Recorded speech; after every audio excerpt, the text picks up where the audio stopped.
আসসালামু আলাইকুম। মায়ের ভালোবাসার তো কোনো তুলনা হয় না। তো আমি যেহেতু মায়ের বাড়ির কাছেই থাকি, আমার বাসাটা মায়ের বাড়ি আর আমার বাসার দূরত্ব ৫ মিনিটের মতো হবে।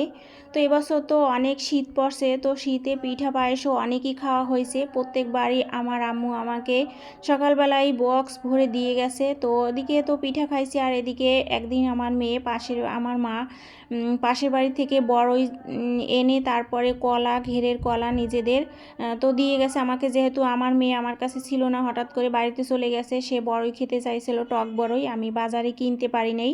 তো আম্মু সেগুলো শুনে তারপরে দিয়ে গেছে, এই যে এক বাড়ি থেকে নিয়ে এসে পাশের বাড়ি থেকে।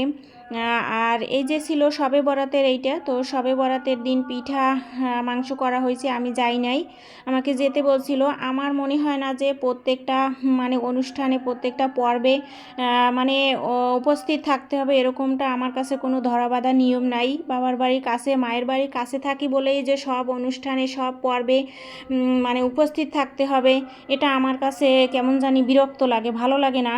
আর এই যে পায়েস দিয়ে গেছিলো একদিন, কয়েকদিনই পিঠা পায়েস খাওয়া হয়েছে, কিন্তু সব দিন তো আর ভিডিও করা হয়নি। সব সময় ভিডিও করতে ভালোও লাগে না, অনেক সময় মনেও থাকে না। একেবারে গরম গরম পায়েস রান্না করে দিয়ে গেছে সকালবেলা, আর খেতে তো সেই স্বাদ ছিল। আমার তো এখন আবার খেতে মন চাইছে পায়েস দেখে। অবশ্য রসের পায়েস আর খেজুর রসের পায়েসের যে একটা স্বাদ, সেটা তো অন্য কিছুতে পাওয়া যাবে না। এই জন্য যতই খেতে মন চাক না কেন, এখন আর রান্না করে খাওয়া হবে না। তারপরে আমি প্রায় 1 বছর ধরে অনেকই অসুস্থ ছিলাম। এই যে ফাঁকে অসুস্থ ছিলাম, এইটাও শবে বরাতের পরেই। তো আমার ভাইও অসুস্থ ছিল, মেহমান আসছিল আমার মামা বাড়ি থেকে, তখনও আমাকে যেতে বলছিল, আমি যাই নাই। কারণ আমার কাছে এটা বিরক্ত লাগে, মায়ের বাড়ি কাছে থাকা মানেই যে তাদের প্রত্যেকটা অনুষ্ঠানে উপস্থিত থাকতে হবে, এটা আমার কাছে ভালো লাগে না। তারপর আমার ভাবি আর আমার মা বিকেলে আসছিল মেহমান যাওয়ার পরে, এই যে ফলমূল নিয়ে, তরকারি নিয়ে আমাকে দেখার জন্য।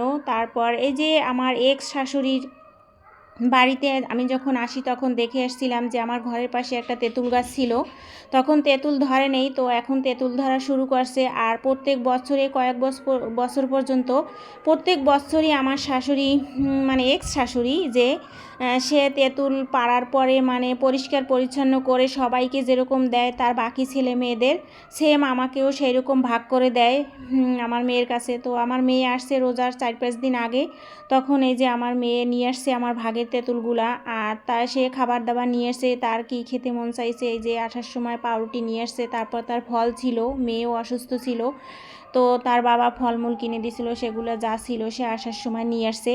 তো আমার আজকের মায়ের আর আমার এক্স শাশুড়ির ভালোবাসাটা আপনাদের কাছে কেমন লাগছে, কার কাছে, অবশ্যই কমেন্ট করে জানাবেন। কিন্তু আমার ভিডিওটি আজ এ পর্যন্ত, সবাইকে ধন্যবাদ, আল্লাহ হাফেজ, আসসালাম।